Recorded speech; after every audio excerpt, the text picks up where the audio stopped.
Assalamualaikum warahmatullahi wabarakatuh. Halo semua, perkenalkan nama saya Huro Ain Putri, nomor induk mahasiswa 21410248892, program studi Ahwal Alsasya. Pokok bahasan yang akan saya sampaikan yaitu yang pertama, keanekaragaman makhluk hidup dan persebaran makhluk hidup.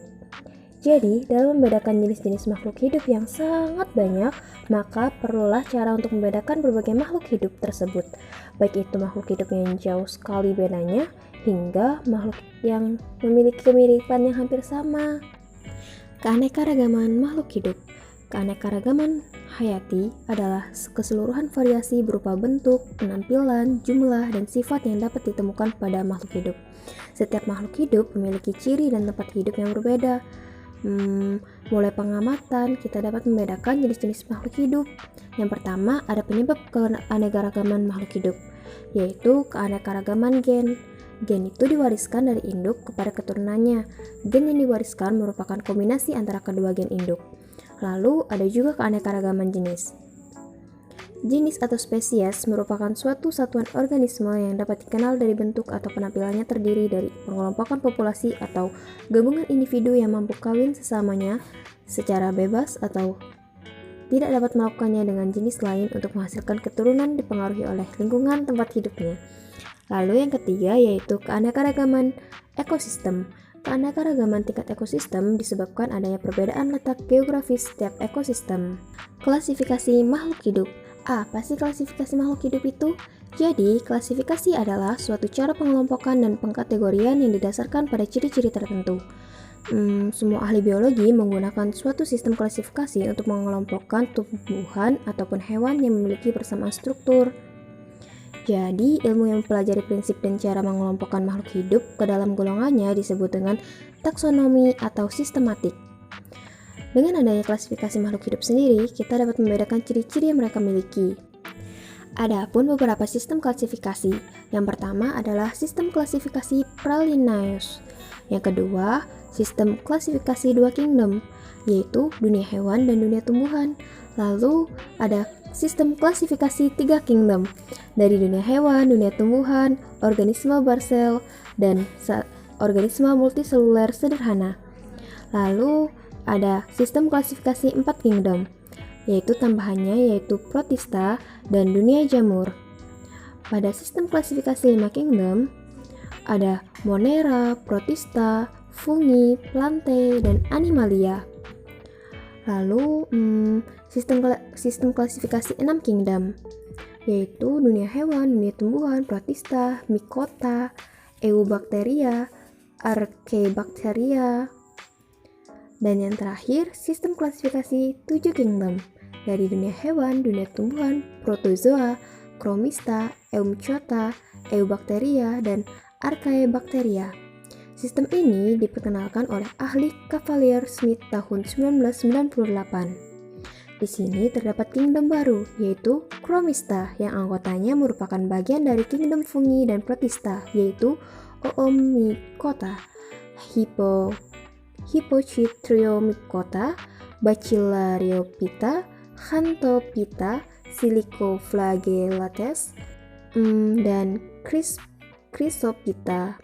Golongan ini berbeda dari kingdom asalnya karena mereka memiliki klorofil A dan C, tidak menyimpan makanan sebagai kanji melainkan sebagai minyak, dan umumnya menghasilkan sel dengan dua flagella yang berlainan. Kingdom protista lebih akrab dikenal dengan kingdom protozoa. Jadi, klasifikasi sistem ini lebih sempurna dari kingdom sebelumnya. Pembahasan yang terakhir yaitu persebaran makhluk hidup. Teman-teman tahu nggak sih faktor-faktor yang mempengaruhi persebaran organisme? Jadi, faktor-faktor yang mempengaruhinya adalah faktor lingkungan. Di faktor lingkungan ini ada faktor abiotik dan faktor biotik. Lalu ada faktor barrier atau penghambat fisik, yaitu land barrier atau penghambat fisik oleh daratan, dan water barrier, penghambat fisik oleh perairan. Yang ketiga yaitu faktor sejarah geologi, yaitu continental drift atau pergeseran benua, dan garis Wallace dan garis Weber merupakan pemisah oleh palung laut yang dalam. Lalu ada persebaran hewan. Nah, Di persebaran hewan ini terbagi menjadi 6, yaitu wilayah Paleartik, wilayah Neartik, wilayah Neotropik, wilayah Ethiopia, wilayah Australia, dan wilayah Oriental. Lalu kalau di tumbuhan persebarannya bagaimana? Nah, di persebaran tumbuhan itu yang pertama yaitu berdasarkan ketinggian atau vertikal. Lalu ada juga yang berdasarkan dengan garis lintang yaitu horizontal. Dan di garis horizontal tersebut ada daerah tropika, daerah subtropika, dan daerah kutub. Jadi keunikan keanekaragaman makhluk hidup di Indonesia itu ada beberapa. Yang pertama, keanekaragaman hayati dapat dilihat dari berbagai ekosistem yang ada, seperti ekosistem pantai, hutan bakau, padang rumput, air tawar, dan lain-lain, di mana setiap ekosistem mempunyai flora dan fauna yang berbeda. Lalu, di Indonesia juga terdapat daerah yang beriklim tropis, sehingga memiliki keanekaragaman hayati yang tinggi jika dibandingkan dengan daerah subtropis dan kutub. Berdasarkan data World Resources Institute tahun 2002, Indonesia memiliki 29.375 jenis tumbuhan berbunga. Wah, banyak sekali ya. Dan juga ada 515 jenis mamalia, 929 jenis burung, 745 jenis reptil, 278 jenis amfibi, dan 408 jenis ikan. Selain itu, Indonesia juga memiliki berbagai jenis serangga loh, dari biota laut, jamur, bakteri, dan makhluk hidup lain yang belum teridentifikasi. Yang terakhir yaitu manfaat keanekaragaman hayati. Apa sih manfaatnya? Mungkin di sini saya akan memberikan pendapat saya. Manfaat dari keanekaragaman hayati yaitu agar kita mengetahui manfaat tiap jenis organismenya, memahami ciri dan sifat tiap organisme, dan juga mengetahui adanya saling ketergantungan antar organisme, memahami adanya kekerabatan antar organisme, dan mengetahui nilai manfaat bagi manusia dan lingkungan. Mungkin kesimpulan yang dapat kita tarik yaitu makhluk hidup memiliki ciri dan tempat hidup yang berbeda. Jenis-jenis makhluk hidup dapat dibedakan berdasarkan bentuk, ukuran, warna, tempat hidup, tingkah laku, cara berkembang biak, dan jenis makanan.